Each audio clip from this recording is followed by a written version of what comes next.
raise my hand just like that, just in case you want to pause and see if there's any questions in the room. But otherwise, the floor is now yours. Madam Chair, thank you for the opportunity to speak to you. My name is Andreas Leinfellner. I am a pediatric consultant with 25 years of clinical experience and a special interest in child protection. I'm a member of the Pediatric Society of New Zealand and a fellow of the Royal Australasian College of Physicians. My biggest concern as a pediatrician is that this bill promotes gender-affirming therapy as the only safe and acceptable therapeutic approach for gender dysphoria, when it is neither of these. The imperative, first do no harm, lies at the core of our Hippocratic oath. The reality is that the pathway of gender-affirming therapy is loaded with enormous harm. I am aware that my submission is in contrast to that of my society. However, I can assure you that there are many other pediatric colleagues who share these concerns, some of whom are reluctant to speak out for fear of the backlash. I want to touch on a few points in my written submission. First, puberty blockers. You will have heard that puberty blockers are safe and fully reversible, just a stop button to give a gender-confused child time to explore their sexuality. This is incorrect. Blocking puberty is a massive disruption of the natural process of sexualization that involves the whole body.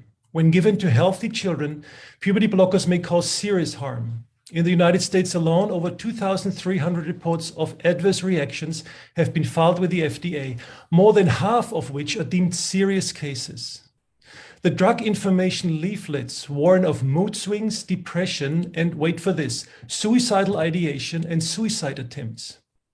We have no long-term data as to whether the effects of puberty blockers are fully reversible, a fact that Britain's NHS recently acknowledged. In European studies, close to 100% of children on puberty-blocking drugs will proceed to take cross-sex hormones. So instead of representing a stop button to pause and explore, these drugs are in reality more like an acceleration button down a pathway of dangerous, lifelong medication and often mutilating surgery. So by using puberty-blocking agents, one is actively blocking the very process that will lead 80 to 90% of children out of their gender confusion.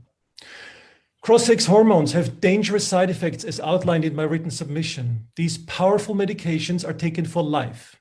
They have early onset irreversible effects and they will permanently sterilize the child. They are given in very high doses without any reliable data on their toxicity.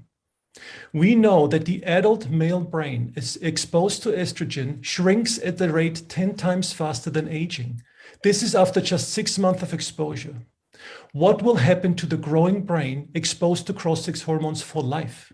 This is a medical experiment on children.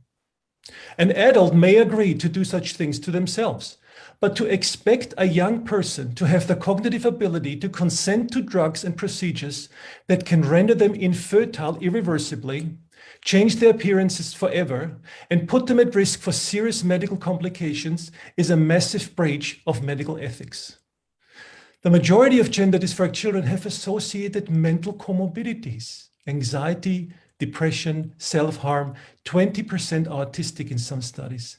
Some children have been physically or sexually abused and want to change their sex in order to be safe, like one of my patients. Parents come to my clinic doubly scared and confused that if they don't agree to gender-affirming therapy, they will be labeled transphobic and their child will commit suicide, a threat often used as emotional manipulation. And this bill would threaten to put them in jail. They are scared at the same time that if they agree, their child will go on a pathway of irreversible medical and surgical damage. But there's no evidence that gender dysphoria in a child by itself leads to suicide. And there's no study that has been published to prove that transitioning young children prevent suicide. The best long-term study we have is from Sweden. By 30 years out, the suicide rate among adults that transitioned was 19 times greater than the general population. And this cannot be explained by systemic societal discrimination in one of the most liberal LGBT-friendly countries. And as you know, Sweden's leading gender clinic, Stockholm's Astrid Lindgren Children's Hospital, has become the world's first to end routine treatment of minors under the age of 18 with puberty blockers and cross-sex hormones. So in conclusion, what is the right thing to do to help a gender-confused child? You support the child and the parents to a watch and wait approach. Kindly and lovingly contain the child's confusion while exploring the underlying reasons. You treat comorbidities with individual and family therapy and professional counseling. Prevent the child from the pathway of harmful medicalization. Trust the normal pubertal hormones to do their job, as they will lead most children out of their confusion. After all, gender dysphoria is a cry for help and not for hormones. Thank you.